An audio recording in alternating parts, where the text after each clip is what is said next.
Welcome to விதைகள் study centre. நம்ம Tamil Nadu budget 2025-26 part 2 video இப்போ நம்ம பார்க்க போறோம். இதுக்கு முன்னாடி இளைஞர் நலன் மற்றும் விளையாட்டு வரைக்கும் பார்த்தாச்சு.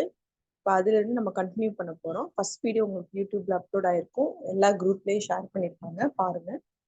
இது பார்ட் 2 வீடியோ. இதுல நம்ம என்ன பார்க்க போறோம் அப்படின்னா, இளைஞர் நலன் மற்றும் விளையாட்டுல இருந்து என்னென்ன ஸ்கீம்ஸ் அனௌன்ஸ் பண்ணியிருக்காங்க, குரூப் 1, குரூப் 2 அண்ட் குரூப் 4 இந்த எக்ஸாம்ஸ்க்கான ப்ரிலிம்ஸ் அண்ட் மெயின்ஸ்க்கு தேவையான பாயிண்ட்ஸ் இதுல என்னென்ன இருக்கோ அது மட்டும் பார்க்க போறோம். நம்ம நிறைய ஃபேக்ட்ஸ் இதுல இருக்கு, தேவையான ஃபேக்ட்ஸ் நிறைய இருக்கு. அதை மட்டும் நம்ம எடுத்துட்டு ரிவிஷனுக்காக தனியா நோட்ஸ் எடுத்து வைக்க போறோம். எந்தெந்த பாயிண்ட்ஸ் நம்ம எடுத்து வச்சுக்கணும், எக்ஸ்ட்ராக்ட் பண்ணிக்கணும் அப்படின்றது மட்டும் நம்ம பார்க்க போறோம். ஏன்னா இதுல ஒரு ஒரு டிபார்ட்மெண்ட்டுக்கும் ஒரு ஒரு அலோகேஷன்ஸ் இருக்கும். அவ்வளவு அலோகேஷன்ஸையும் நம்ம படிக்கணும் அப்படின்றது எந்த அவசியமும் கிடையாது. இந்த ஹோலிஸ்டிக்கான இந்த ஃபுல் பேப்பரையும் நம்ம படிக்கணும் அப்படின்றதும் எந்த அவசியமும் கிடையாது. ஆனா இதுல இருந்து நம்ம எடுத்துக்க வேண்டிய பாயிண்ட்ஸ் மட்டும் நான் உங்களுக்கு நோட் பண்ணி சொல்றேன். அதை மட்டும் எடுத்து வச்சுக்கோங்க. ஒரு 2 to 3 pages ஆஃப் நோட்ஸ் அவ்வளவுதான் வரும் உங்களுக்கு. இதை ஃபுல்லா எக்ஸ்ட்ராக்ட் பண்ணீங்கன்னா அதை நீங்க எக்ஸாமுக்கு முன்னாடி படிச்சுட்டு போயிட்டீங்கன்னா, ரிவிஷன் பண்ணிட்டு போயிட்டீங்கன்னா போதும். ஸோ இப்போ இளைஞர் நலன் மற்றும் விளையாட்டுல இருந்து பார்ப்போம். இதுல நம்ம பாத்தீங்கன்னா உங்களுக்கு பாயிண்ட் மட்டும் சொல்றேன், இம்பார்ட்டன்ட் பாயிண்ட் மட்டும் நோட் பண்ணிக்கோங்க. இது வரைக்கும் நம்ம விளையாட்டு வீரர்களுக்காக 3% இடஒதுக்கீடு கொடுத்துருக்காங்க, இது நமக்கு தெரியும். ஸோ இங்கேயும் நமக்கு அந்த பாயிண்ட் ரிஃப்ளெக்ட் ஆகுது, நோட் பண்ணி வச்சுக்கோங்க. அதே மாதிரி மாற்றுத்திறனாளிகளுக்கு 4% இடஒதுக்கீடு கொடுக்குறாங்க, அதுவும் பின்னாடி வரும், அதை நோட் பண்ணி வச்சுக்கோங்க. அதாவது நம்மளுடைய இளைஞர் நலனுக்காக நம்ம என்னென்ன செஞ்சோம் அப்படின்றது. அதே மாதிரி நெக்ஸ்ட் பாயிண்ட் பாத்தீங்கன்னா, இந்த 44th நம்ம தமிழ்நாடு கவர்மெண்ட் என்னென்ன இன்டர்நேஷனல் கேம்ஸ் எல்லாம் கண்டக்ட் பண்ணாங்க அப்படின்னு சொல்லியிருக்காங்க, ஒரு லிஸ்ட், அதை எடுத்து வச்சுக்கோங்க. 44th செஸ் ஒலிம்பியாட் நடந்தது 2022. கேலோ இந்தியா இளையோர் விளையாட்டு போட்டிகள் நடந்துச்சு ஆல் ஓவர் தமிழ்நாடு 2023. அதே மாதிரி தெற்காசிய இளையோர் தடகள சாம்பியன்ஷிப் நடந்துச்சு. ஆசிய ஆண்கள் ஹாக்கி சாம்பியன் கோப்பை நடந்துச்சு. இதெல்லாம் இன்டர்நேஷனல் லெவல்லையும் நேஷனல் லெவல்லையும் நடந்த விளையாட்டு போட்டிகள். இதெல்லாம் தமிழக அரசால சிறப்பாக நடத்தப்பட்டதுன்னு சொல்லியிருக்காங்க. ஸோ நம்ம இந்தியன் கவர்மெண்டோட விளையாட்டு தான் இந்த கேலோ இந்தியா இதெல்லாமே. ஸோ இதெல்லாம் நோட் பண்ணி வச்சுக்கோங்க. அடுத்தது பாத்தீங்கன்னா செஸ் பத்தி சொல்லியிருக்காங்க. நம்ம தமிழ்நாட்டுல இது வரைக்கும் 2 உலக சாம்பியன்கள் இருக்காங்க, 31 கிராண்ட் மாஸ்டர்ஸ் இருக்காங்க. ஸோ தமிழ்நாடு தான் சதுரங்க விளையாட்டினுடைய தலைநகரா இருக்கு அப்படின்னு சொல்றாங்க. இந்த பாயிண்ட் நோட் பண்ணி வச்சுக்கோங்க. ஸோ நெக்ஸ்ட் பாத்தீங்க அப்படின்னா, எவரெஸ்ட் மலை ஏறுறதுக்காக எவரெஸ்ட் சிகரத்தை ஏறி சாதனை புரியும் தமிழ்நாட்டை சேர்ந்த வீரர்களுக்கு 10 லட்சம் ரூபாய் ஊக்கத்தொகை. இது ஒரு இம்பார்ட்டன்டான பாயிண்ட், கொஞ்சம் யூனிக்கான பாயிண்டா இருக்கு, இதையும் நோட் பண்ணி வச்சுக்கோங்க. ஸோ இந்த டிபார்ட்மெண்ட்ல அவ்வளவுதான் நம்ம நோட் பண்ண வேண்டியது. அடுத்தது போகலாம், தொழிலாளர் நலன். ஸோ இது லேபர் வெல்ஃபேருக்காக நிறைய இடங்கள்ல புதுசா நம்ம ஐடிஐ ஆரம்பிக்க போறாங்க. அவ்வளோ இடத்தையும் நீங்க ஞாபகம் வைக்கணும்னு அவசியம் இல்லை, இம்பார்ட்டன்ட் பாயிண்ட் மட்டும் சொல்றேன். இதுல கிக் ஒர்க்கர்ஸோட இந்த பேஜ்க்கு வந்துருங்க, 69. கிக் ஒர்க்கர்ஸ் வெல்ஃபேர் போர்டு அப்படின்றது ஒண்ணு நம்ம உருவாக்கியிருக்காங்க, நம்ம நியூஸ் பேப்பர்ல படிச்சிருப்போம். ஸோ அது பாத்துக்கோங்க. அவங்களுக்கு என்ன பண்றாங்கன்னா, அந்த வெல்ஃபேர் போர்டுல பதிவு செஞ்சவங்களுக்கு இ ஸ்கூட்டர் வாங்க போறாங்க. அந்த இ ஸ்கூட்டருக்கு வாங்கினாங்கன்னா அதுக்கு மானியமாக ஒருத்தருக்கும் 20,000 ரூபாய் கொடுக்குறாங்க. இந்த பாயிண்ட் நோட் பண்ணி வச்சுக்கோங்க. ஏன்னா இப்ப நம்மளுடைய பொருளாதாரம் இ காமர்ஸை நோக்கியும் இந்த கிக் ஒர்க்கர்ஸோட நோக்கியும் தான் போயிட்டு இருக்கு. நிறைய பேர் பாத்தீங்கன்னா நமக்கு இப்போ ஃபுட் டெலிவரியில இருந்து இன்ஸ்டாமார்ட் அந்த மாதிரி ஏகப்பட்ட டெலிவரி திங்ஸ் எல்லாம் பண்ணிட்டு இருக்காங்க. ஸோ நிறைய இளைஞர்கள் அந்த வேலையில இருக்காங்க. ஸோ அவங்களோட வெல்ஃபேருக்காக தமிழ்நாடு கவர்மெண்ட் என்ன ஒர்க் பண்றாங்க, என்ன முன்னெடுப்புகள் செஞ்சிருக்காங்க அப்படின்றதுக்கு இது ஒரு பாயிண்ட், நல்ல பாயிண்ட், இது நோட் பண்ணி வச்சுக்கோங்க. மெயின்ஸ்ல எங்காவது உங்களுக்கு தேவைப்பட்டுச்சுன்னா யூஸ் பண்ணிக்கலாம், ப்ரிலிம்ஸ்ல கூட கொஸ்டின் வர்றதுக்கு வாய்ப்பு இருக்கு. அதே மாதிரி இவங்களுக்கு பாத்தீங்கன்னா குழு காப்பீட்டு திட்டமும் அறிமுகப்படுத்தியிருக்காங்க. இது ஒரு இம்பார்ட்டன்ட் நோட் தான், நோட் பண்ணி வச்சுக்கோங்க. ஸோ நெக்ஸ்ட் டிபார்ட்மெண்ட் பார்க்கலாம், மருத்துவம் மற்றும் மக்கள் நலவாழ்வு. இது ரொம்ப ரொம்ப முக்கியம். இங்க பாத்தீங்கன்னா காஞ்சிபுரம் மாவட்டத்துல காரப்பேட்டையில உள்ள அரசு அறிஞர் அண்ணா நினைவு புற்றுநோய் மருத்துவமனை. ஸோ இந்த மருத்துவமனை எங்க இருக்கு அப்படின்னு கேட்கலாம். காஞ்சிபுரம் மாவட்டம் காரப்பேட்டையில இருக்கு. இது ப்ரிலிம்ஸ்க்காக நோட் பண்ணி வச்சுக்கோங்க. நெக்ஸ்ட் இம்பார்ட்டன்ட் பாயிண்ட் அப்படின்றது பாத்தீங்கன்னா மெயின்ஸ்க்காக ஒரு பாயிண்ட் இருக்கு, 100th பாயிண்ட். இதுல என்ன சொல்றாங்க அப்படின்னா, கருப்பை வாய் புற்றுநோயை தடுக்கவும் தமிழ்நாட்டில் அந்நோயை அறவே அகற்றிடவும் இந்த ஹியூமன் பாப்பிலோமா வைரஸ் தடுப்பூசியை 14 வயதுடைய அனைத்து பெண் குழந்தைகளுக்கும் நம்ம கவர்மெண்டே போட போறாங்க, ஃப்ரீயா போட போறாங்க. இது ஒரு இம்பார்ட்டன்டான சைல்டு வெல்ஃபேர், அது மாதிரி விமன் டெவலப்மெண்ட்காக இது நோட் பண்ணி வச்சுக்கோங்க. ஹெல்த் கேருக்காக நம்ம கவர்மெண்ட் எடுக்கிற முக்கியமான ஒரு இனிஷியேட்டிவ் இது. இதெல்லாம் நீங்க புதுசா இருக்கும், இதெல்லாம் நோட் பண்ணி வச்சுக்கோங்க. இதெல்லாம் மெயின்ஸ் எழுதுனீங்கன்னா ரொம்ப நல்லா இருக்கும். அடுத்து பாத்தீங்கன்னா தொற்றா நோய்கள், அதாவது மக்களை தேடி மருத்துவம். இதோட கிரக்ஸ் பாயிண்டே என்னன்னா நான் கம்யூனிகபிள் டிசீஸ் இருக்கிற மக்கள், அதாவது டயபெட்டிக்ஸ் மாதிரி, பிளட் ப்ரெஷர் மாதிரி இருக்கிற மக்கள், அவங்களுக்கு நேரடியாக வீட்டுக்கே போயிட்டு அவங்கள வந்து ஃப்ரீக்வெண்டா நம்ம பீரியடிக்கலா செக் பண்ணுவோம். செக் பண்ணி அவங்களுக்கான மெடிசின்ஸ், இது மாதிரி தெரப்பி இதெல்லாம் தருவோம். ஸோ இதான் வந்து நான் மக்களை தேடி மருத்துவம், அதோட முக்கியமான நோக்கம். இதுல பெனிஃபிஷியரிஸ் பாத்தீங்கன்னா அதை மட்டும் நோட் பண்ணி வச்சுக்கோங்க. 2,20,00,000 மக்கள் இது வரைக்கும் பயன்பெற்று இருக்காங்கன்னு சொல்றோம். ஸோ இதுல ஒரு இம்பார்ட்டன்ட் திங் இருக்கு, United Nation interagency task force award. இந்த அவார்டு நம்ம வந்து யுனைடெட் நேஷன் வந்து நம்ம தமிழ்நாடு கவர்மெண்ட்காக, இந்த நம்ம டிபார்ட்மெண்ட்காக, மருத்துவ மற்றும் மக்கள் நலவாழ்வுத்துறை டிபார்ட்மெண்ட்காக கொடுத்துருக்காங்க. ஸோ இந்த அவார்ட் பத்தி நோட் பண்ணி வச்சுக்கோங்க. இந்த அவார்ட் பத்தி நீங்க மெயின்ஸ்ல எழுதலாம், ப்ரிலிம்ஸ்ல கேட்டாலும் இது எந்த டிபார்ட்மெண்ட் கொடுத்த அவார்ட் அப்படின்னு கூட கேட்கலாம். ஸோ இதை நம்ம எழுதி வச்சுக்கணும். அடுத்தது பாத்தீங்கன்னா அடுத்த ஸ்கீம், நம்ம முக்கியமான ஸ்கீம்ஸ் பார்த்துட்டு இருக்கோம் இதுல. அதுல ஒன் ஆஃப் த ஸ்கீம் பாத்தீங்கன்னா இன்னுயிர் காப்போம் திட்டம், நம்மை காக்கும் 48. ஸோ நம்மளுடைய விபத்துகள் நேரிடும் போது அதுல உயிரிழப்புகளை தடுக்கணும் அப்படின்றதுக்காக இந்த ஸ்கீம் ஆரம்பிச்சிட்டாங்க. ஸோ இது ஸ்கீம் மட்டும் பார்த்து வச்சுக்கோங்க. ஏன்னா கண்டிப்பா ஒரு பிக் கொஸ்டின்ஸ்ல 10 மார்க்ல 15 மார்க்ஸ்ல ஏதாவது ஒரு இடத்துல நம்ம ஸ்கீம்ஸ் பத்தி, ஒரு ஸ்கீம்ஸ் தமிழ்நாடு ஸ்கீம் கொடுத்து அதை எலாபரேட்டா சொல்லுங்க, அதை வந்து அனலைஸ் பண்ணுங்க அப்படின்னு கொடுத்துருக்காங்க. அது எல்லா எக்ஸாம்ஸ்லயுமே நடந்துட்டு இருக்கு. இப்போ குரூப் 1 எக்ஸாம் எடுத்துட்டீங்கன்னா முதலமைச்சருடைய காலை உணவு திட்டம் பத்தி கேட்டிருந்தாங்க. குரூப் 2 எக்ஸாம் போன மெயின்ஸ் எடுத்துருந்தீங்க, 2023 மெயின்ஸ் எடுத்துக்கிட்டீங்கன்னா அதுல பாத்தீங்கன்னா புதுமை பெண் திட்டம் கேட்டிருந்தாங்க. ஸோ இது மாதிரி ஒரு எக்ஸாம்லையும், மெயின்ஸ் எக்ஸாம்லையும், டிஸ்கிரிப்டிவ் டைப் எக்ஸாம்லையும் ஸ்கீம்ஸ் ரொம்ப ரொம்ப இம்பார்ட்டன்ட். ஸோ அதனால பட்ஜெட்ல இருக்கிற எல்லா ஸ்கீம்ஸையும் லிஸ்ட் அவுட் பண்ணிட்டு அதோட கிரக்ஸ் பாயிண்ட் மட்டும் படிச்சுக்கிட்டீங்கன்னா போதும். நெக்ஸ்ட் பாத்தீங்கன்னா டாக்டர் முத்துலட்சுமி ரெட்டி மகப்பேறு நிதியுதவி திட்டம். இது என்னன்னா நம்மளுடைய மகப்பேறுக்கான நிதியுதவி திட்டம், மெட்டர்னல் பெனிஃபிட் ஆக்ட். ஸோ அடுத்து பாத்தீங்கன்னா தொழில்துறை. இந்த துறையை பொறுத்த வரைக்கும் நம்மளுடைய தமிழ்நாடோட பர்ஃபார்மன்ஸ் பார்க்கலாம். தானியங்கி வாகனங்கள், அதாவது மின்னணு பொருட்கள் ஏற்றுமதி, தோல் பொருட்கள், தானியங்கி வாகனங்கள் மற்றும் வாகன உபபாகங்கள், இதுல எல்லாத்தோட உற்பத்தியிலும் நாட்டிலேயே தமிழ்நாடு தான் தொடர்ந்து முதலிடம் வைக்கிறது. இந்த பாயிண்ட் ரொம்ப ரொம்ப முக்கியம். இது ப்ரிலிம்ஸ், மெயின்ஸ், அப்கோர்ஸ் இன்டர்வியூ வரைக்குமே, ஓரல் டெஸ்ட் வரைக்குமே உங்களுக்கு இது யூஸ்ஃபுல்லா இருக்கும். இந்த பாயிண்ட் நல்லா நோட் பண்ணி வச்சுக்கோங்க. அதே மாதிரி மொத்த தொழிற்சாலை பணிபுரிகிற மொத்த பெண் தொழிலாளர்ல 41% தமிழ்நாட்டுல தான் இருக்காங்க. அதாவது இந்தியாலேயே மொத்தமா 100% விமன் எம்ப்ளாயிஸ் இருக்காங்கன்னா அதுல 41% விமன் லேபர் இங்கதான் இருக்காங்க, தமிழ்நாட்டுலதான் இருக்காங்க. ஸோ அது ரொம்ப ரொம்ப முக்கியமான பாயிண்ட், அதை பார்த்து வச்சுக்கோங்க. அதே மாதிரி நித்தி ஆயோக் வெளியிட்ட ஏற்றுமதி தயார் நிலை குறியீட்டுல இந்த இண்டெக்ஸ் நோட் பண்ணி வச்சுக்கோங்க. தமிழ்நாடு தான் ஃபர்ஸ்ட். இது ரொம்ப ரொம்ப இம்பார்ட்டன்டான பாயிண்ட். தமிழ்நாடு எத்தனாவது ரேங்க் அப்படின்னு கேட்பாங்க. ஏன்னா தொழில்துறை அப்படின்றது ரொம்ப ரொம்ப backbone of Tamil Nadu economy. அது பார்த்து வச்சுக்கோங்க. இதுல இந்த 3 பாயிண்ட்டுமே ரொம்ப ரொம்ப முக்கியம்.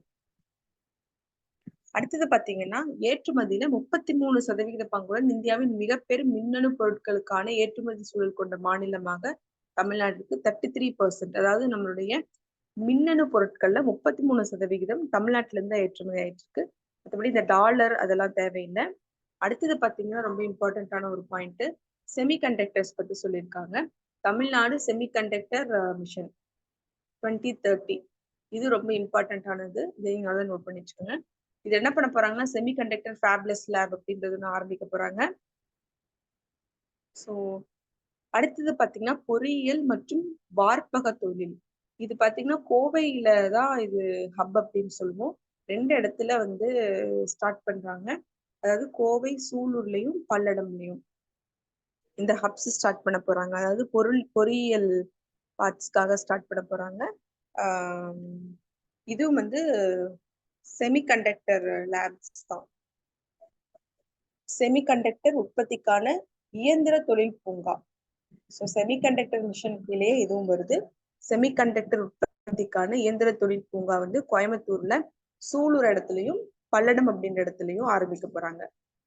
நெக்ஸ்ட் பாத்தீங்கன்னா நெக்ஸ்ட் பாயிண்ட் 109ல பாத்தீங்கன்னா டைட்டில் பார்க் பத்தி சொல்லியிருப்பாங்க. அதே மாதிரி சென்னையில் இருக்கிற டைட்டில் பார்க் மாதிரியே ஓசூர்லயும் ஒரு தகவல் தொழில்நுட்ப பூங்கா அமைக்க போறோம். அதே மாதிரி விருதுநகர்ல ஒரு மினி டைட்டில் பார்க் ஒன்று அமைக்க போறோம். இந்த 2 இடத்தையும் நோட் பண்ணி வச்சுக்கோங்க. ஓசூர் ரொம்ப ரொம்ப முக்கியம். இது வந்து அறிவுசார் பெருவழித்தடம் அப்படின்ற ஒண்ணு ஆரம்பிக்க போறாங்க. அதாவது knowledge corridor. Hosur knowledge corridor இது ரொம்ப ரொம்ப முக்கியம். தமிழ்நாட்டுல நாலேஜ் காரிடார் எங்க இருக்கு அப்படின்னு.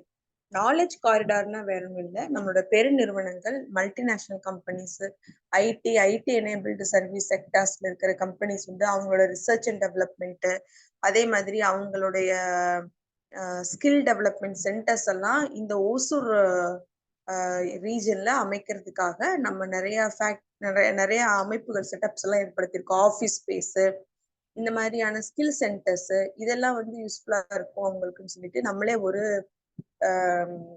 ரெடிமேட் ஸ்ட்ரக்சரா நம்ம ஏற்படுத்தி தரப்போறோம் அவங்களுக்கு.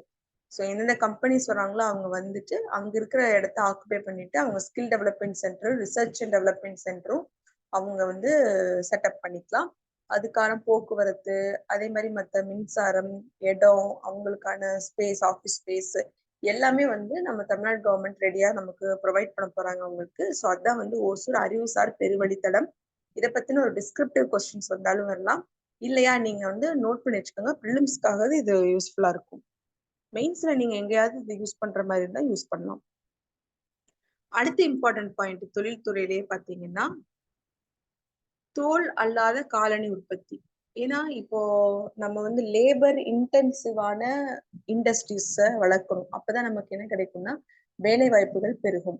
ஸோ அப்படி பாத்தீங்கன்னா எப்பவுமே தோல் பதனிடுதல் தொழில், தோல் சார்ந்த தொழிலாம் வந்து லெதர் சார்ந்த ஒர்க்ஸ் எல்லாமே லேபர் இன்டென்சிவான ஒர்க். அதே மாதிரி தோல் அல்லாத காலணி உற்பத்தியும் one of the labour intensive work.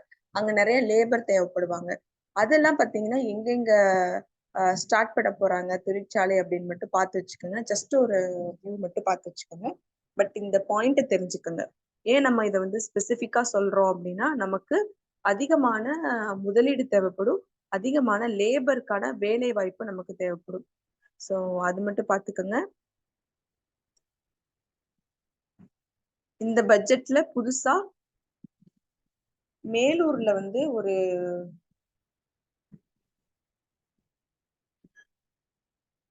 மேலூர்லயும் கடலூர்லயும் colony தொழிற்பூங்காக்கள் அமைக்க போறாங்க. கள்ளக்குறிச்சியில காலனி திறன் பயிற்சி மையம் ஒண்ணு சிப்காட் நிறுவனத்தின் மூலமாக நிறுவப்படுறாங்க. இந்த 3 இடத்த மட்டும் நோட் பண்ணி வச்சுக்கோங்க. இது வந்து இந்த பட்ஜெட்ல புதுசா சொன்னது. நெக்ஸ்ட் இம்பார்ட்டன்ட் பாயிண்ட் பார்க்கலாம். அடுத்தது பசுமை ஹைட்ரஜன்.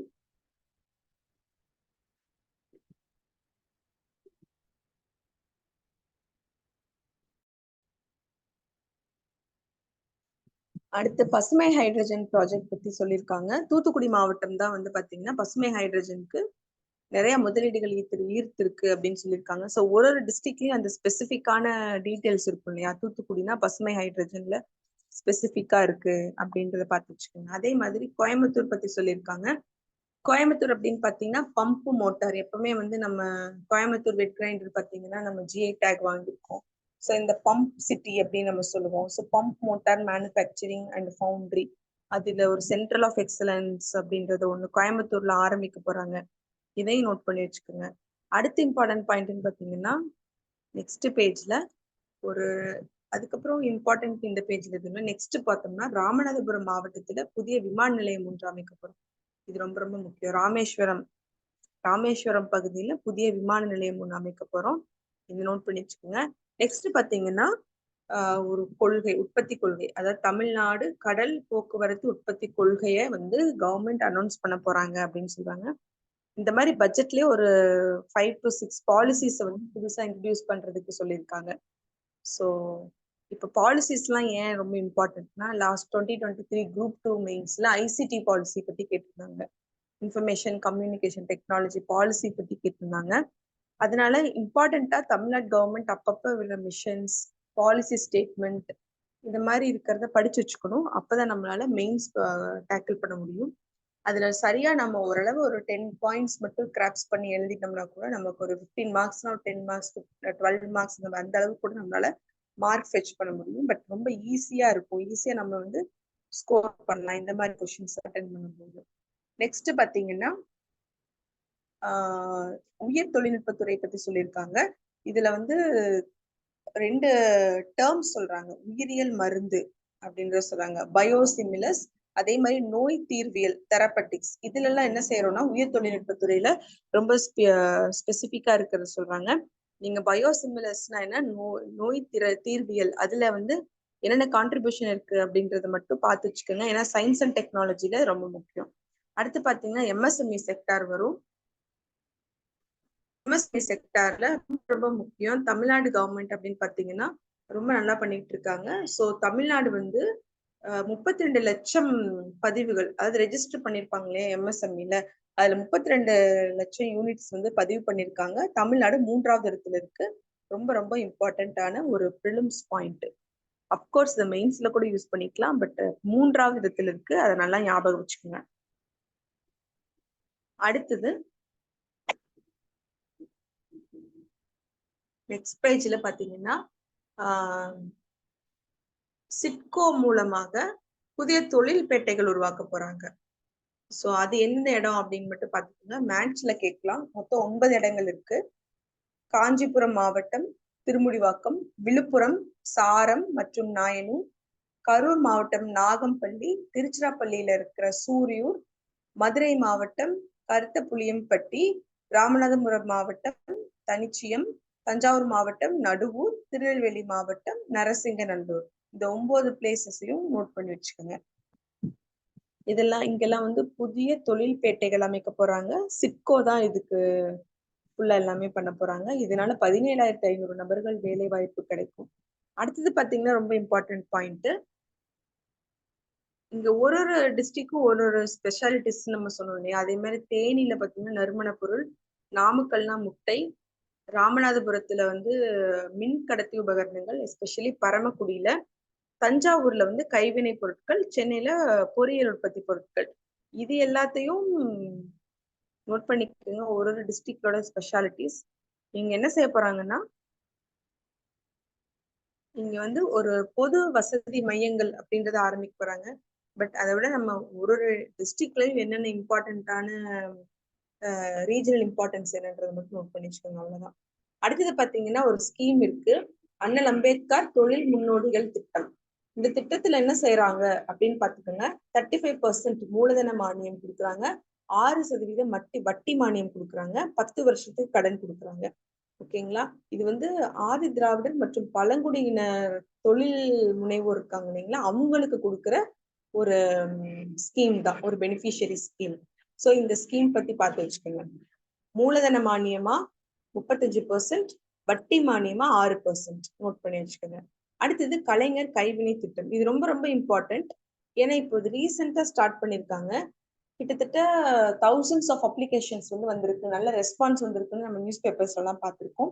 இதுல எவ்வளவு தொழில்கள் பத்தி சொல்றாங்கன்னு நோட் பண்ணிக்கோங்க. அதாவது 25 வகையான தொழில் சார் கைவினை கலைஞர்களுக்கு திறன் பயிற்சி அளிக்கிறோம், நிதி உதவி அளிக்கிறோம். சோ இது ரொம்ப ரொம்ப முக்கியம். ஹேண்டிகிராஃப்ட்ஸ்மேனுக்காக பாத்தீங்கன்னா 7,000க்கும் மேல விண்ணப்பங்கள் வந்திருக்கு. நெக்ஸ்ட் பார்க்கணும். நெக்ஸ்ட் ஒரு ஃபண்ட் கிரியேட் பண்ணிருக்காங்க, புத்தொழில் வளர்ச்சி. அதுல பாத்தீங்கன்னா இந்த ஃபண்ட் மட்டும் பார்த்து வச்சுக்கோங்க. விண்வெளி தொழில்நுட்ப நிதி, ஸ்பேஸ் டெக் ஃபண்ட் அப்படின்னு 10 கோடி ரூபாய் நம்ம ஒதுக்கி இருக்கோம். அதாவது செயற்கைக்கோள் சோதனைக்கு தேவையான முன்மாதிரி தயாரிப்பு ஆய்வகம், விண்வெளி தரத்திற்கேற்ற பரிசோதனை வசதிகள், தொழில் வளர் பயிற்சி, திறன் மேம்பாடு பயிற்சி, இதெல்லாம் சேர்ந்து சென்னையில வந்து இது பண்ண போறாங்க. ஸோ விண்வெளி தொழில்நுட்ப நிதி இது ஒரு புது டேர்மா இருக்கு. ஸ்பேஸ் டெக் ஃபண்டு இந்த பட்ஜெட்ல நோட் பண்ணிக்கோங்க. அடுத்தது முதல்வர் படைப்பகம் அப்படின்ற ஒரு சொல்றாங்க. அதாவது நம்ம மாணவர்கள் காம்படிட்டிவ் எக்ஸாமுக்கு படிச்சுட்டு இருக்கிற மாணவர்கள், அதே மாதிரி இந்த ஆண்டர்பிரினர்ஷிப்காக ஒர்க் பண்றவங்க, இவங்கெல்லாம் என்ன செய்யலாம்னா கோ ஒர்க்கிங் ஸ்பேஸ் மாதிரி இந்த ஸ்பேஸை யூஸ் பண்ணிக்கலாம். அதுதான் முதல்வர் படைப்பகம். இதையும் நீங்க மெயின்ஸ்ல எழுதலாம். நெக்ஸ்ட் பாத்தீங்கன்னா நெக்ஸ்ட் பேஜ் AVGCXR கொள்கை. ஸோ இது AVGCXR ஹப் அப்படின்றது வந்து கிரியேட் பண்ண போறாங்க. ஓகேங்களா? இது வந்து கேமிங்காக, இயங்குப்படம், மோஷன் பிக்சர்ஸ், காட்சிப்படுத்துதல், விளையாட்டு, சித்திரக்கதைகள், விரிவாக்கப்பட்ட மெய்நிகர், இந்த மாதிரி எல்லாம் சேர்ந்ததுதான் நம்ம AVGCXR அப்படின்னு சொல்லுவோம். ஸோ இதுக்கு ஒரு சென்டர் ஆஃப் எக்ஸலன்ஸ் ஆரம்பிக்க போறோம். அடுத்தது பார்த்தீங்கன்னா இந்த ITNT, இது ரொம்ப முக்கியம். புத்தொழில் நிறுவனத்துக்கான ஒரு முன்னெடுப்பு, இதையும் பார்த்து வச்சுக்கோங்க. ஸோ இந்த டிபார்ட்மெண்ட்ல அவ்வளவுதான். நெக்ஸ்ட் பார்த்தீங்கன்னா நம்மளுடைய நீர்வளம், வாட்டர் ரிசோர்சஸ், இதுல ஒரு புது ப்ரோக்ராம் ஒன்று ஸ்டார்ட் பண்ண போறோம். ஒருங்கிணைந்த நீர்வள மேம்பாட்டு திட்டம், comprehensive water resource development programme. அதுக்கு 2000 கோடி கொடுத்துருக்காங்க.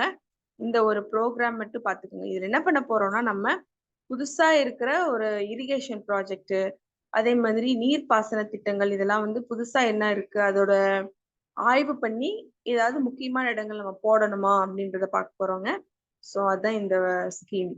அடுத்தது பார்த்தீங்கன்னா இன்னொரு புதுசான ஒரு ஸ்கீம் சொல்றாங்க. நம்மளோட சென்னைக்கு வந்து குடிநீர் ஆதாரங்களுக்காக 6வது நீர்த்தேக்க மையம் ஒன்று கொண்டு வர போறாங்க. அது எப்படி செய்ய போறாங்க அப்படின்னு பார்த்தீங்கன்னா நம்மளுடைய வடிநிலம், கோவளமுடைய வடிநிலத்துல தான் பண்ண போறாங்க. அதாவது நம்மளோட மான்சூன் சீசன்ல எக்ஸஸா வர மழை நீரை நம்ம இதை சேகரிப்போம். இது எங்க பண்றோம் அப்படின்னு பார்த்தீங்கன்னா திருப்போரூர் வட்டம், செங்கல்பட்டு மாவட்டம் திருப்போரூர் வட்டம் பழைய மாமல்லபுரம் சாலையில இதை பண்ண போறோம். ஓகேங்களா? இதை மட்டும் நோட் பண்ணி வச்சுக்கோங்க.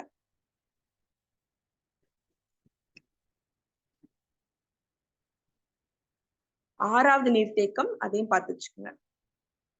அடுத்தது பசுமை ஆற்றல், இது ரொம்ப முக்கியம். இது வந்து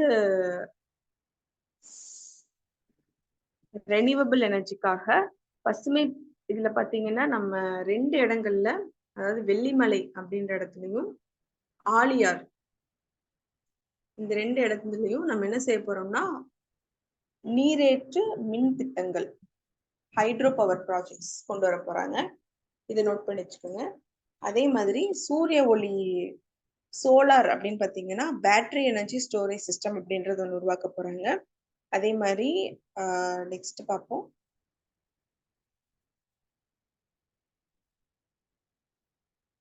ஒருங்கிணைந்த புதுப்பிக்கத்தக்க எரிசக்தி கொள்கை, இன்டகிரேட்டட் ரெனியூவபிள் எனர்ஜி பாலிசி, இந்த பாலிசி நோட் பண்ணிக்கோங்க. இந்த பாலிசி வெளியே வந்ததுன்னா என்னென்ன கிரக்ஸ் மேட்டர் அப்படின்னு மட்டும் பார்த்து வச்சுக்கோங்க. நெக்ஸ்ட் பாத்தீங்கன்னா நம்மளோட கிளைமேட் சேஞ்ச். நம்ம பட்ஜெட்டோட முன்னாடியே சொல்லியிருப்போம் நமக்கு என்னென்ன சேலஞ்சஸ் எல்லாம் இருந்துச்சு அப்படின்னு சொல்லிட்டு. அதாவது புவிசார் அளவுல நடக்கிற சில அரசியல் நகர்வுகள், அதாவது நிறைய இடங்கள்ல போர் நடந்துட்டு இருக்கு, மிலிட்டன்சி, இன்சர்ஜென்சி நடந்துட்டு இருக்கு, நிறைய அரசியல் மாற்றங்கள் நடந்துட்டு இருக்கு. அது ஒரு குளோபலி டிஸ்டர்ப் ஆனாலும் தமிழ்நாடு எக்கானமி டிஸ்டர்ப் பண்ணுது. அதே மாதிரி கிளைமேட் சேஞ்ச், அதையும் சொல்லியிருக்காங்க. கிளைமேட் சேஞ்சும் வந்து நம்மளுடைய தமிழ்நாடு எக்கானமி டிஸ்டர்ப் பண்ணுது அப்படின்னு சொல்லியிருக்காங்க. ஸோ அதை டேக்கிள் பண்றதுக்கு நம்ம என்னென்ன பண்றோம் அப்படின்றத பார்க்கலாம். ஸோ தமிழ்நாடு பார்த்தீங்கன்னா 1076 கிலோமீட்டர் கடற்கரை கொண்டிருக்கிற ஒரு மாநிலம். அதை பார்த்து வச்சுக்கோங்க. ஸோ இதுல என்ன செய்ய போறோம் அப்படின்னா நம்மளோட பாயிண்ட் என்னன்னா நம்மளுடைய மேங்க்ரோவ் ஃபாரஸ்ட் இருக்கு இல்லைங்களா, அது, அதே மாதிரி நவீன மீன்பிடி நடைமுறைகள், இதெல்லாம் சேர்ந்து ஒரு இதை பாயிண்டா வச்சுக்கிட்டு கடல் சார் வள அறக்கட்டளை, மெரின் ரிசோர்ஸ் ஃபவுண்டேஷன் அப்படின்றத ஆரம்பிக்க போறாங்க. ஸோ அதுதான் பாயிண்டிங். அதே மாதிரி ப்ளூ ஃபிளாக் சர்டிஃபிகேஷன் வாங்க போறோம்.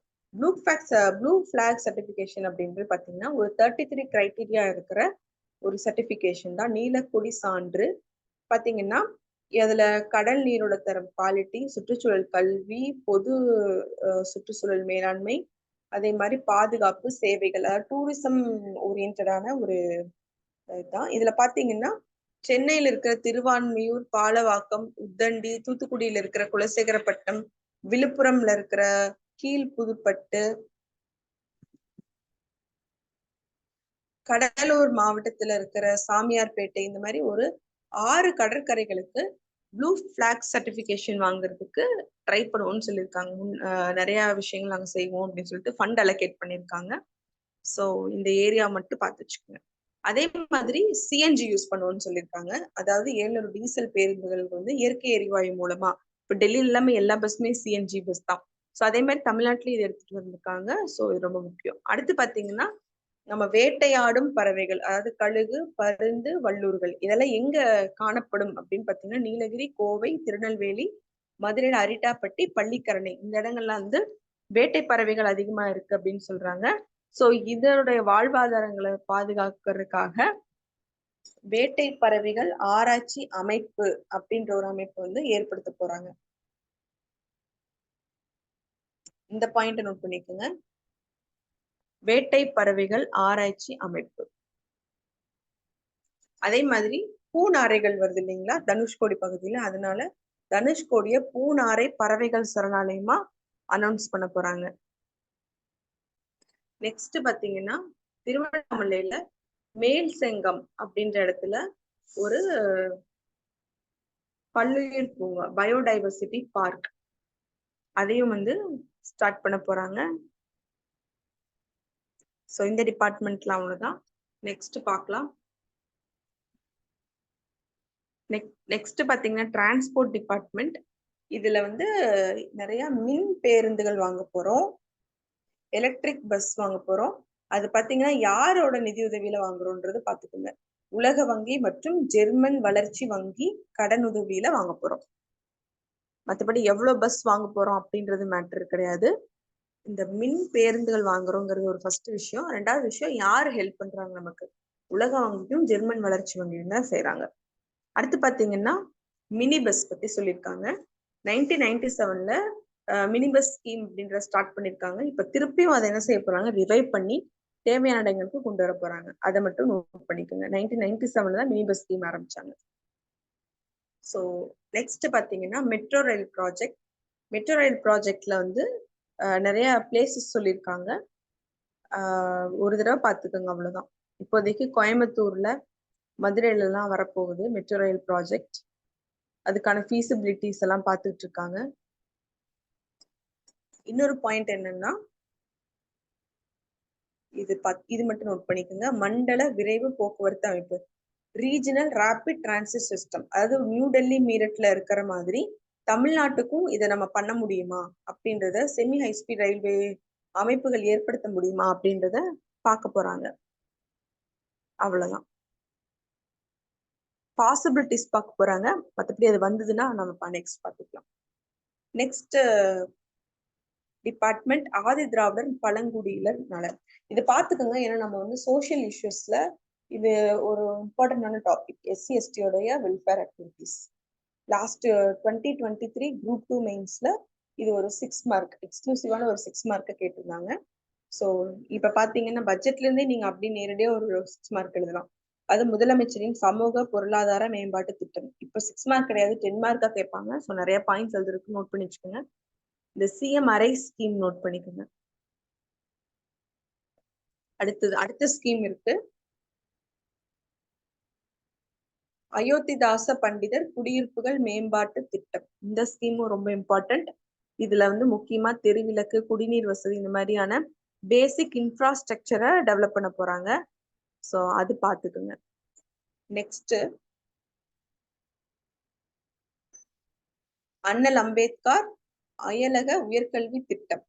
இது என்ன பண்றாங்கன்னா, ஒரு ஸ்டூடெண்ட்ஸ் எல்லாம் ரொம்ப உலக புகழ்பெற்ற கல்வி நிறுவனங்கள்ல அவங்கள சேர்க்கறதுக்காக இருக்கு. நெக்ஸ்ட் ரொம்ப ரொம்ப இம்பார்ட்டன்ட் ஸ்கீம் நன்னிலம். ரொம்ப ரொம்ப இம்பார்ட்டன்ட். இதை வந்து எஸ்சி எஸ்டி ப்ரொமோஷனுக்காகவும் எழுதலாம், மகளிருடைய நலனுக்காகவும் எழுதலாம். அதாவது மகளிர் நில உடைமை திட்டம். அதாவது நம்மளுடைய ஆதி திராவிடர் பழங்குடியின சமுதாயத்தை சேர்ந்த பெண் விவசாய தொழிலாளர்களை டைட்டில் ஹோல்டர்ஸா மாத்தணும், லேண்ட் அவங்களோட பேருக்கு மாத்தணும் அப்படின்றதுதான் இதோட நோக்கம். ஸோ நன்னிலம் ரொம்ப ரொம்ப முக்கியம். ப்ரிலிம்ஸ்லயும் கேட்பாங்க, நோட் பண்ணிக்கோங்க. அடுத்து இன்னொரு பாலிசி ஒண்ணு புதுசா சொல்ல போறாங்க. பழங்குடியினர் வாழ்வாதார கொள்கை. இந்த கொள்கை ஒண்ணு உருவாக்கப்படும் சொல்லியிருக்காங்க. ஸோ நெக்ஸ்ட் இந்த பாலிசி வந்துச்சுன்னா நம்மளோட என்னென்ன சொல்லியிருக்காங்கன்னு பாத்துக்கணும். அவ்வளவுதான்.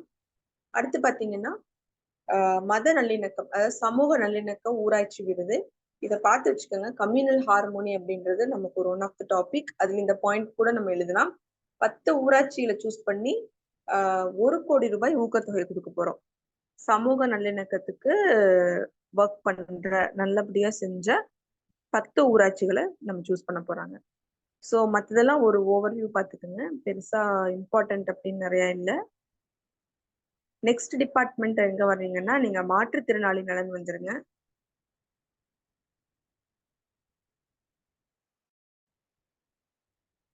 மாற்றுத்திறனாளிகள் நலன் பொறுத்த வரைக்கும் இந்த ரைட் ஸ்கீம் ரொம்ப ரொம்ப முக்கியம். இந்த ரைட் ஸ்கீம் யாரு ஃபண்ட் பண்றாங்கன்னா வேர்ல்டு பேங்க் தான். வேர்ல்டு பேங்க் ஃபண்டிங் தான். ரைட் ஸ்கீம் யாருக்கானதுன்னா நம்மளுடைய மாற்றுத்திறனாளிகளுக்கான ஃபண்டிங் தான். ஸோ இது ரொம்ப முக்கியம். ரைட் ஸ்கீம் நோட் பண்ணி வச்சுக்கோங்க.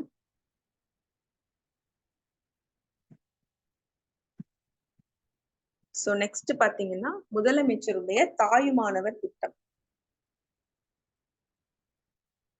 சோசியல் இஷ்யூஸ்க்கு இதெல்லாம் நோட் பண்ணிக்கோங்க. தாயுமானவர் திட்டம். இதுல வந்து யார் யாரெல்லாம் பெனிஃபிஷியரிஸ்ன்னு பாத்தீங்க. ஆதரவற்றோர், தனித்து வாழும் முதியோர், ஒற்றை பெற்றோர் குடும்பங்கள், பெற்றோரை இழந்த குழந்தைகள், மனநலம் குன்றியவர்கள், மாற்றுத்திறனாளிகள், சிறப்பு குறைபாடு உடைய குழந்தைகள், இவங்கெல்லாம் தான் இதோட பெனிஃபிஷியரிஸ் இருப்பாங்க. இவங்களுக்கு என்ன பெனிஃபிட்ஸ் கொடுக்குறாங்கன்னு பாருங்க. 18 வயது வரைக்கும் அவங்களுக்கு கல்வி கொடுக்குறாங்க, ஃப்ரீயா கொடுப்பாங்க. அதுக்கப்புறம் மாதம் 2000 ரூபாய் உதவித்தொகை கொடுக்குறாங்க. ஸ்கூல் முடிச்சோன்னா காலேஜ்க்கு, அதே மாதிரி ஸ்கில் டெவலப்மெண்ட்டுக்கு எல்லாத்துக்குமே வந்து அவங்க ஹெல்ப்ஃபுல்லா இருப்பாங்க. ஸோ அது மட்டும் பார்த்து வச்சுக்கோங்க. நெக்ஸ்ட் டிபார்ட்மெண்ட் இந்து சமய அறநிலையத்துறை. இதுல பாத்தீங்கன்னா 2662 திருக்கோயில்ல திருப்பணி முடிஞ்சிருச்சு அப்படின்னு சொல்றாங்க. இந்த ஒரு ஃபேக்ட் மட்டும் நோட் பண்ணிக்கோங்க. இதோட முக்கியமான இன்னொரு ஃபேக்ட் பாத்தீங்கன்னா கோயில்கள்ல அன்னதானம் 777 திருக்கோயில்கள்ல அன்னதானம் நடந்துட்டு இருக்கு அப்படின்ற ஃபேக்டை மட்டும் நோட் பண்ணிக்கோங்க. மற்றபடி பெருசா எதுவும் இல்லை. நெக்ஸ்ட் பாத்தீங்கன்னா நம்மளுடைய tourism department. Tourism department one of the important department. ஏன் சொல்றாங்கன்னா தமிழ்நாடு வந்து $1 trillion அப்படின்ற ஒரு டார்கெட் வச்சிருக்கோம். அதுல 18 டிபார்ட்மெண்ட்ஸ் வந்து சூஸ் பண்ணிருக்காங்க. அதுல ஒண்ணு வந்து டூரிசம் டிபார்ட்மெண்ட். ஸோ இதுல பாத்தீங்கன்னா ஒரு சட்டம் அப்படின்றத கொண்டு வரும்னு சொல்லியிருக்காங்க. தமிழ்நாடு சுற்றுலா ஊக்குவிப்பு வசதி திட்டம் அப்படின்ற ஒரு சட்டம் கொண்டு வரேன்னு சொல்லியிருக்காங்க. அந்த சட்டம் வந்ததுன்னா பார்க்க போறோம். ஸோ பார்த்து வச்சுக்கோங்க. இதுல ஒரு பாயிண்ட் என்னன்னா, நெக்ஸ்ட் பேஜ் வந்துருங்க.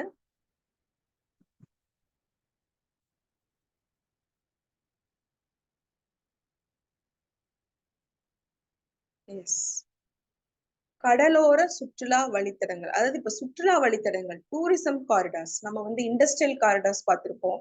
அதே மாதிரி ஹோசூர் நாலேஜ் காரிடார் ஒன்று பார்த்திருப்போம். இங்க பாத்தீங்கன்னா டூரிசம் காரிடார். இது பார்த்து வச்சுக்கோங்க. ஏன்னா நம்ம 2019 குரூப் 1 மெயின்ஸ்ல பாத்தீங்கன்னா டூரிசம் பத்தி ஒரு கொஸ்டின் வந்தது. அட்வென்ச்சர் டூரிசம் பத்தி சொல்லுங்க அப்படின்னு சொல்லிட்டு வந்திருந்தது. ஸோ டூரிசம் அப்படின்றது எப்பவுமே ஒரு எவர்கிரீன் டாபிக். அதுல இருந்து நமக்கு நிறைய ரெவன்யூ கிரியேட் ஆகுது. அதனால இந்த டூரிசம் தனியா பாத்துக்கோங்க. இதுல வந்து சுற்றுலா வழித்தடங்கள், டூரிசம் காரிடார்ஸ் என்னென்ன இருக்குன்னு பாத்துக்கோங்க. மாமல்லபுரம் மரக்காணம் வரையிலான கடலோர சுற்றுலா வழித்தடம், அதே மாதிரி திருச்சி தஞ்சாவூர் நாகை சோழர் கால சுற்றுலா வழித்தடம், மதுரை சிவகங்கை மரபுசார் சுற்றுலா வழித்தடம், கோவை பொள்ளாச்சி இதுல இயற்கை நலன் சார்ந்த சுற்றுலா வழித்தடம். இது 4 டூரிசம் காரிடார்ஸ் இருக்கு, பாத்துக்குங்க. அடுத்து பாத்தீங்கன்னா கால்நடை பராமரிப்பு. இதுல ஒரு கொள்கை உருவாக்க போறாங்க, பொவைன் ப்ரீடிங் பாலிசி. கால்நடை இனப்பெருக்க கொள்கை உருவாக்க போறாங்க. அது உருவாக்குனதுக்கு அப்புறம் நம்ம பாத்துக்கலாம். நெக்ஸ்ட் பாத்தீங்கன்னா அடிக்கடி நம்ம நியூஸ் பேப்பர்ல பாத்துட்டே இருப்போம் ஸ்ட்ரே டாக்ஸ் பத்தி. நம்மளுடைய தெருநாய்கள் வந்து நம்மளோட குழந்தைகளை வந்து டிஸ்டர்ப் பண்ணுது அப்படின்னு நிறைய பார்த்துருக்கோம். அதுக்கான ஒரு முன்னெடுப்பா என்ன பண்ணிருக்காங்கன்னா அனிமல் பர்த் கண்ட்ரோல் இந்த பேரா மட்டும் பார்த்துக்கோங்க. அதுக்கான ஒரு பாயிண்ட். ஏன்னா அது ஒரு இஷ்யூ பேஸ்டான கொஸ்டினாவே மாறிடுச்சு. ஸோ அதுக்கான நம்ம கவர்மெண்ட் என்ன பண்றாங்கன்னா அனிமல் பர்த் கண்ட்ரோலுக்காக ஃபண்ட் அலோகேட் பண்ணிருக்காங்க. அது மாதிரி போஸ்ட் ஆபரேட்டிவ் கேருக்காகவும் ஃபண்ட் அலோகேட் பண்ணிருக்காங்க. அடுத்தது நம்மளோட ஃபிஷரிஸ் டிபார்ட்மெண்ட் சும்மா ஒரு தடவை படிச்சுக்கோங்க.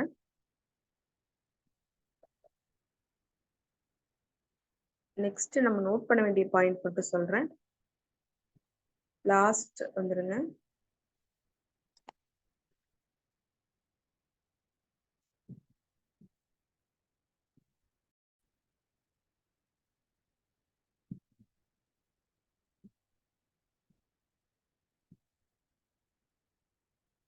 நெக்ஸ்ட் இம்பார்ட்டன்ட் பாயிண்ட் சொல்றேன் பாத்துக்கோங்க. நம்ம டெக்ஸ்டைல்ல Tamil Nadu textile mission, Tamil Nadu technical textile mission அப்படின்றது ஒண்ணு செய்ய போறாங்க. இந்த மிஷன் பத்தி பாத்துக்கோங்க. நெக்ஸ்ட் டிபார்ட்மெண்ட் வீட்டு வசதி, பொதுப்பணி, நெடுஞ்சாலைகள். ஒன்ஸ் ரீட் பண்ணிக்கிட்டீங்கன்னா கூட போதும்.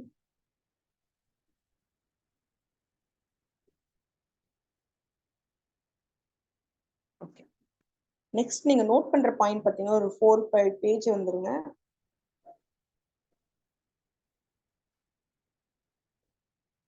இதெல்லாம் ஒன்ஸ் ரீட் மட்டும் பண்ணிக்கோங்க. எஸ், முன்னாள் படை வீரர் நலன். இதுல ஒரு ஸ்கீம் சொல்லியிருக்காங்க, முதல்வரின் காக்கும் கரங்கள் திட்டம்.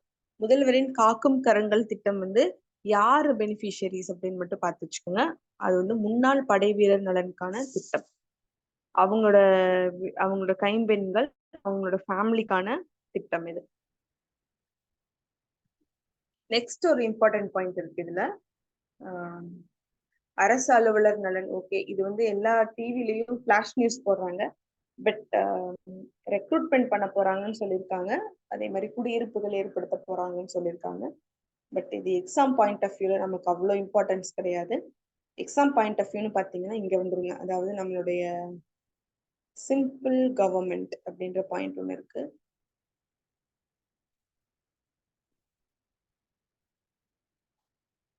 ஸோ திஸ் இஸ் எளிமையான நிர்வாகம் அப்படின்ற ஒரு திட்டம் இருக்கு. அதுல வந்து 8 அரசு துறைகளை சூஸ் பண்ணியிருக்காங்க.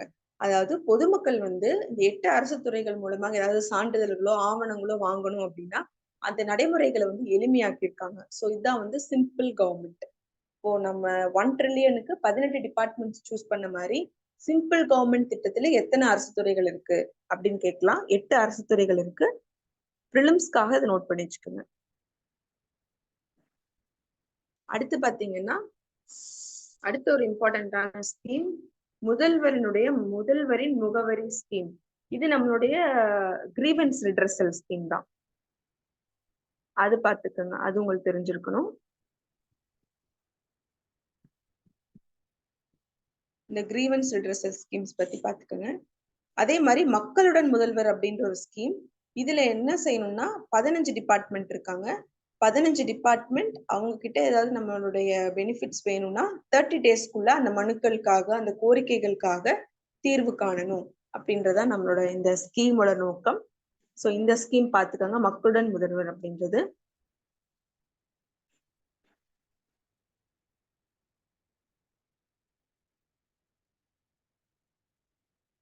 ஓகே, அடுத்தது டிசாஸ்டர் மேனேஜ்மெண்ட் வந்துருங்க. பதிவுத்துறை அப்படின்னு பாத்தீங்கன்னா வணிக வரித்துறைக்கு அடுத்ததாக தமிழ்நாட்டுக்கு வருவாய் ஈட்டக்கூடிய ஒரு துறை தான் பதிவுத்துறை. நம்ம என்னென்ன துறைகள்ல எவ்வளோ அமௌண்ட் வருது நம்ம பார்ப்போம். ரெவென்யூ ஜென்ரேட் ஆகுது நம்ம பார்த்துக்கலாம். ஸோ இப்போதைக்கு பேரிடர் மேலாண்மையில தமிழ்நாட்டுல பேரிடர் மேலாண்மை நிறுவனம் அப்படின்றத ஒண்ணு வந்து கிரியேட் பண்ண போறாங்க சென்னையில. ஸோ எங்க அமைக்க போறாங்க அப்படின்னு கேட்பாங்க. ஸோ அதை பார்த்துக்கோங்க. அடுத்தது ரெவென்யூ டிபார்ட்மெண்ட், நிதி மேலாண்மை,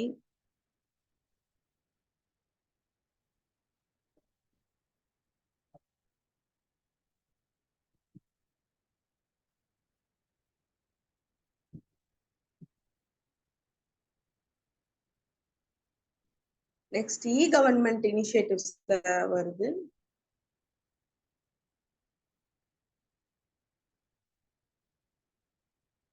இந்த கடன் வழங்குதல்ல இது ஒரு பாயிண்ட் மட்டும் நோட் பண்ணிக்கோங்க. யூனிஃபைடு லெண்டிங் இன்டர்ஃபேஸ் இது ஒன்று நோட் பண்ணிக்கோங்க. நெக்ஸ்ட் பாத்தீங்கன்னா இந்த ஒருங்கிணைந்த பணி மேலாண்மை, காம்ப்ரிஹென்சிவ் ஒர்க் மேனேஜ்மெண்ட். இப்ப நம்ம களஞ்சியம் ஆப் புதுசா ஒண்ணு கொண்டு வந்திருக்காங்க இல்லையா, அதோட இணைக்கப்பட்டு தேவையான இதுல வரும். இது பாத்தீங்கன்னா கவர்மெண்ட் இனிஷியேட்டிவ்ஸ்ல ஒண்ணு. அடுத்தது சிறப்பு திட்ட செயலாக்கம், உங்கள் தொகுதியில் முதலமைச்சர். அது மக்களுடைய நீண்டகால தேவைகளை முன்னுரிமைப்படுத்தி நிறைவேற்றுறதுக்கான ஒரு ஸ்கீம்.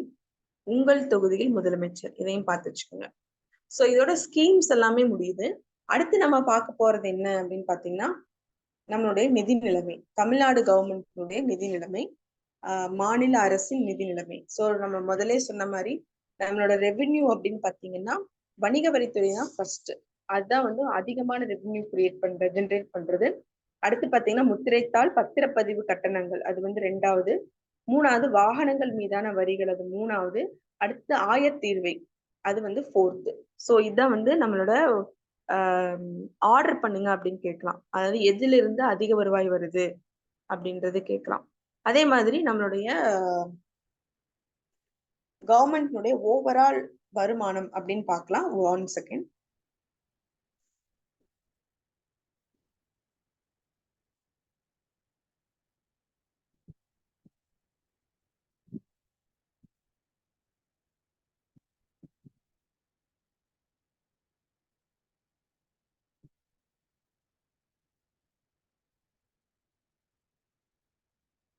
ஓகே, நம்மளுடைய கவர்மெண்ட்னுடைய வருமானம் எப்படி வருது அப்படின்றத பார்க்கலாம். ₹1 அப்படின்னு எடுத்துக்கிட்டீங்கன்னா அதுல எவ்வளவு பெர்சன்டேஜ் வருது? அதிகமான வருமானம் எங்க வருது அப்படின்னு பார்த்தோம்னா மாநிலத்தினுடைய சொந்த வரி வருவாய், நம்மளுடைய ஸ்டேட்டோடைய வரி வருவாய் தான் அதிகமா இருக்கு, 45%. அடுத்தது வரி அல்லாத வருவாய் வந்து 5.9%. மத்திய வரிகளுடைய பங்கு அப்படின்னா அது ஒரு 12% வருது. அடுத்தது பொதுக்கடன் 31%, கடன்களின் வசூல் மற்றும் மூலதன வரவு அதுல ஒரு 0.2%, ஒன்றிய அரசிடமிருந்து நமக்கு வர மானியங்கள் கிராண்ட்ஸ் அது ஒரு 4.9%. ஸோ இப்ப நீங்க பாத்தீங்கன்னாவே தெரியும் நம்மளோட அதிக ரெவென்யூ எங்கிருந்து வருது அப்படின்னா சொந்த வரி வருவாயில இருந்து தான் வருது. செகண்ட் ஹையஸ்ட்னா பொது கடன்கள்ல இருந்து வருது. அதாவது பொது கடன் அப்படின்னா நம்மளுடைய கவர்மெண்ட், மாநில அரசாங்கம் மக்கள் கிட்ட இருந்து திரட்டுறது. இப்ப நம்ம நிதி பத்திரங்கள் மூலமாக திரட்டுறது, ஜென்ரலான பைலேட்டரலான உலக வங்கியிலிருந்து கடன் வாங்குறது, இந்த மாதிரியான கடன்கள்ல இருந்து வருது. 3வது அப்படி பாத்தீங்கன்னா மத்திய வரிகளுடைய பங்கு. நம்மளுடைய சென்டர் ஸ்டேட் ரிலேஷன்ஸ்ல இப்போ இன்கம் டேக்ஸ் இந்த மாதிரியான டேக்ஸ் எல்லாமே டேக்ஸ் டெவல்யூஷன் ஒன்று வரும். ஃபினான்ஸ் கமிஷன்ஸ் வந்து அப்பப்ப நமக்கு வந்து எவ்வளவு பெர்சன்டேஜ் வந்து சென்ட்ரல் வந்து ஸ்டேட்டுக்கு கொடுக்கணும்னு சொல்லிட்டு ரெக்கமெண்டேஷன்ஸ் கொடுப்பாங்க. அதுபடி பாத்தீங்கன்னா அது ஒரு 12% வருமானம் வருது. நெக்ஸ்ட் வந்து மாநிலத்தோட சொந்த வரி அல்லாத வருமானம், நான் டாக்ஸ் ரெவென்யூ, அது ஒரு 5.9. நெக்ஸ்ட் கிராண்ட்ஸ், சென்ட்ரல் கவர்மெண்டோட கிராண்ட்ஸ் 4.9%. கடைசியா தான் நம்மளுடைய மூலதன வரவுகள் அப்படின்றது. நம்ம கடன் கொடுப்போம், அதை திருப்பி தருவாங்க இல்லையா, அதான் மூலதன வரவுன்னு சொல்லுவோம், அது 0.2%. இதுல 1, 2, 3 அப்படின்றத போட்டு வச்சுக்கோங்க.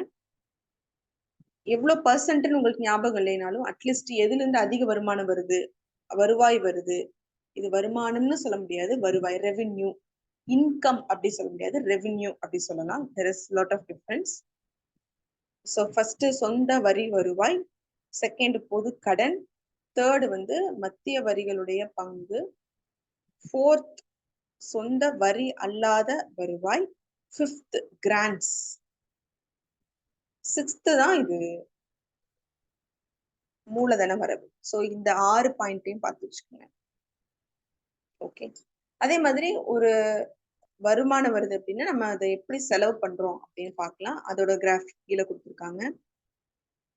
இதுல பாத்தீங்கன்னா கடனை திருப்பி செலுத்துறது, நம்ம பொதுக்கடன் 31% வாங்கியிருக்கோம், கடன் திருப்பி செலுத்துறது 9.7, சம்பளங்கள் 18%, ஓய்வூதியம் 8%, கடன் வழங்குதல் நம்ம மத்தவங்களுக்கு கடன் கொடுப்போம் இல்லைங்களா, அது 1.8, உதவித்தொகை மானியம் கொடுக்கறது 31%, வட்டி செலுத்துறது மட்டும் வட்டி மட்டுமே நம்ம 14% செலுத்திக்கிட்டு இருக்கோம்.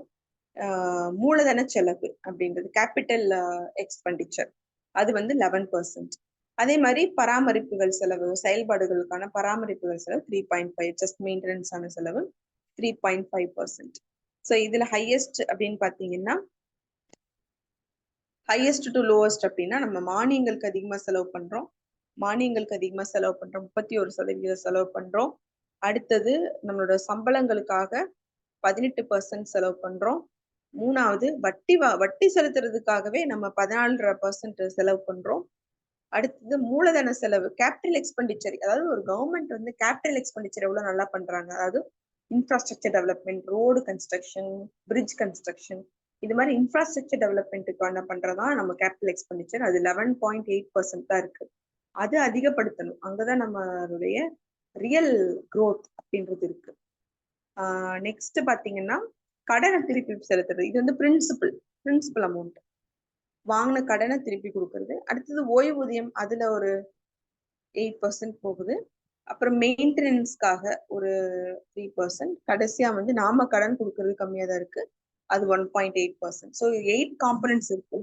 ஃபர்ஸ்ட் அதிகமா நம்ம எங்க செலவு பண்றோம் அப்படின்னு பார்த்துட்டோம்னா உதவி தொகைகளுக்கும் மானியங்களுக்கும் செலவு பண்றோம். ஸோ ஸ்கீம்ஸ்க்காக, வெல்ஃபேர் ஸ்கீம்ஸ்க்காக நம்ம அதிகமா செலவு பண்றோம். அது பார்த்துக்கோங்க. கிராண்ட்ஸ்க்காக செலவு பண்றோம்.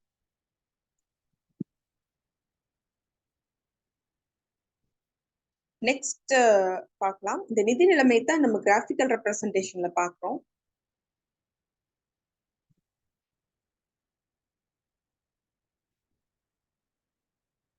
சோ இது வந்து கோடி ரூபாயில கொடுத்திருக்காங்க. மொத்த வருவாய் வரவுகள் எவ்வளவு அப்படின்றத கொடுத்திருக்காங்க. 3,31,569. அதாவது 2025-26ல இவ்வளவு வரப்போகுது அப்படின்னு நம்ம பார்க்க போறோம். சோ இதுல பாத்தீங்கன்னா ஒரு பட்ஜெட் அப்படின்னு எடுத்துட்டீங்கன்னா 3 ஃபினான்ஷியல் இயர்ஸ் பத்தி சொல்லியிருப்பாங்க.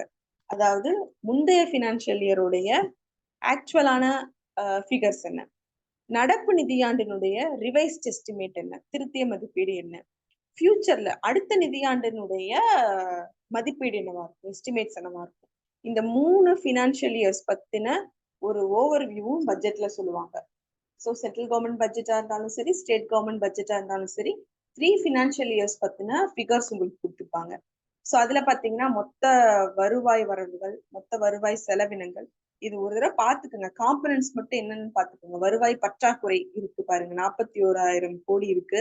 வருவாய் பற்றாக்குறை அப்படின்றது ரெவென்யூ டெபிசிட். அதே மாதிரி மூலதன செலவினங்கள், நிகர கடன்கள், முன்பணங்கள், மாநில மொத்த உள்நாட்டு உற்பத்தி மதிப்பில் நிதி பற்றாக்குறையினுடைய விகிதம். அதாவது இதுதான் ரொம்ப முக்கியமான பாயிண்ட். நம்மளோட பிஸ்கல் டெபிசிட்னு சொல்லுவோம். அதாவது fiscal responsibility budget management act, அதே மாதிரி தமிழ்நாடு பிஸ்கல் ரெஸ்பான்சிபிலிட்டி ஆக்ட் 2003, அதுபடி ஒரு 3 ஃபிகர்ஸ் நம்ம சொல்லணும். அதாவது ஒரு பட்ஜெட்லயும் 3 ஃபிகர்ஸ், 3 ஃபினான்ஷியல் இயர்க்காக வரப்போற 3 ஃபினான்ஷியல் இயருக்கும் எப்படி இருக்க போகுது அப்படின்றத சொல்லுவோம். அதுல வந்து வருவாய் பற்றாக்குறை பத்தி சொல்லணும். அதே மாதிரி இந்த பிஸ்கல் டெபிசிட் பத்தி சொல்லணும். ஜிடிபி டு டெப்ட் ரேஷியோ சொல்லணும், இது சொல்லணும். ஓகேங்களா? இந்த 3 ஃபிகர்ஸையும் கொடுத்துருப்பாங்க. இதை மட்டும் பாத்துக்கணும். 3%, அதாவது நம்ம 3%குள்ளதான் நம்மளுடைய பிஸ்கல் டெபிசிட் இருக்குன்னு சொல்றோம். இது வந்து எஃப்ஆர்பிஎம் ஆக்டுக்குள்ளதான் வருது. ஆக்டுக்கு கீழே இருக்கிற இலக்குக்குள்ளதான் வருது. நம்ம அதிகமா கடன் வாங்கல. ஓகேங்களா? அதிகமான நம்மளோட டெபிசிட் இல்ல. இது ஒரு நல்ல திருப்திகரமான நிலைமைன்னு சொல்லணும்.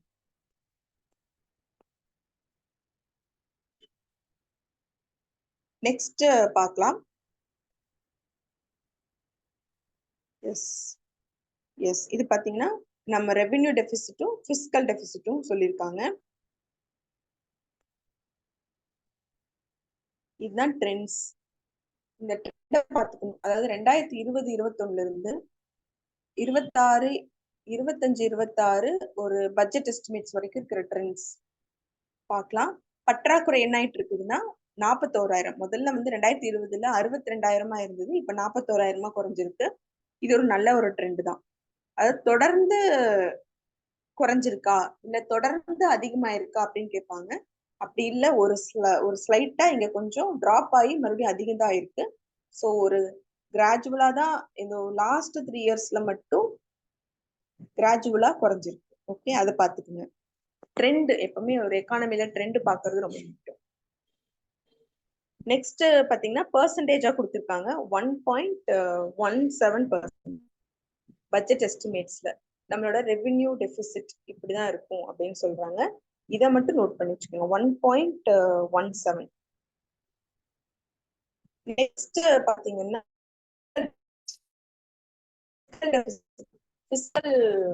நிதி பற்றாக்குறை அப்படின்னு சொல்லுவோம். இது வந்து 3%குள்ளதான் இருக்கு அப்படின்னு நம்ம பட்ஜெட் எஸ்டிமேட்ஸ்ல சொல்லியிருக்கோம். ஓகே, இது வந்து எஃப்ஆர்பிஎம் ஆக்டுக்கு கீழே வர ஒரு ஃபிகர். அந்த ஃபிகர் வந்து 3 தான் டார்கெட் சொல்லியிருக்காங்க. அதுக்கு கீழே 3ன்றது நல்ல ஒரு கோடியில சொல்லணும் அப்படின்னா நம்ம எவ்வளவு டெபிசிட் இருக்கு அப்படின்னா 1,00,000 கோடி கிட்டத்தட்ட. சோ அவ்வளவுதான், இது மட்டும் பாத்துக்கோங்க.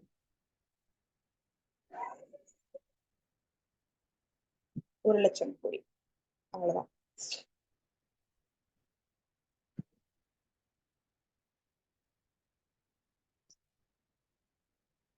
இந்த ஃபிகர்ஸ் கடைசியா சொன்ன ஃபிகர்ஸ் மட்டும் நோட் பண்ணி வச்சுக்கோங்க.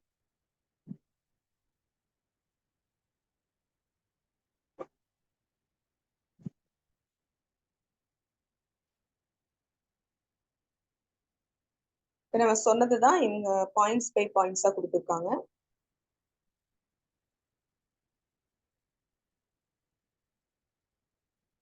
ஓகே,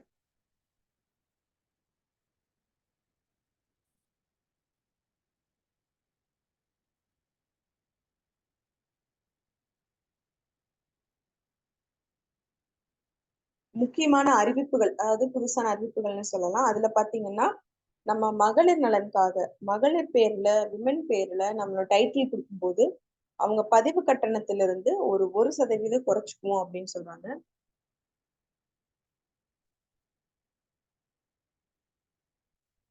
நம்ம ரெஜிஸ்ட்ரேஷன் ஃபீஸ்ல இருந்து 1% டிஸ்கவுண்ட்ஸ் இருக்கு அவங்களுக்கு. ஓகேங்களா, இது ஒண்ணு ஞாபகம் வச்சுக்கோங்க. நெக்ஸ்ட், அதே மாதிரி 1,00,000 மகளிரை தொழில் முனைவோரா மாத்தணும் அப்படின்றதுக்கான ஒரு திட்டம் செயல்படுத்தப்படும் அப்படின்னு சொல்றாங்க. இது கடன் வழங்குவாங்க. என்டர்பிரினர்ஸ்க்கான கடன் வந்து மானியத்தோடு வழங்குறாங்க. 20% மானியத்தோடு வழங்க போறாங்க. அது ஒண்ணு ஞாபகம் வச்சுக்கோங்க. திருப்பியும் மடிக்கணினி திட்டத்தை அறிமுகப்படுத்த போறாங்க. அதாவது டேப் இல்லைன்னா லேப்டாப், அது என்னன்னு அவங்க கிட்ட ஸ்டூடெண்ட்ஸ் கிட்ட அவங்களே சூஸ் பண்ண சொல்லிட்டு அவங்களுக்கு என்ன வேணுமோ என்ன தேவையோ அதை நம்ம தருவோம் அப்படின்னு சொல்லியிருக்காங்க. ஸோ அவ்வளவுதாங்க. ஸோ இதுதான் பட்ஜெட் பத்தி ஓவராலா நம்ம பார்த்துட்டோம். இதுல எல்லா பாயிண்ட்ஸுமே நம்ம தேவையான பாயிண்ட்ஸ் மட்டும் படிச்சா போதும். நம்ம சொன்ன பாயிண்ட்ஸ் எல்லாமே ஒரு 2 to 3 pages நோட்ஸ் எடுத்துக்கோங்க.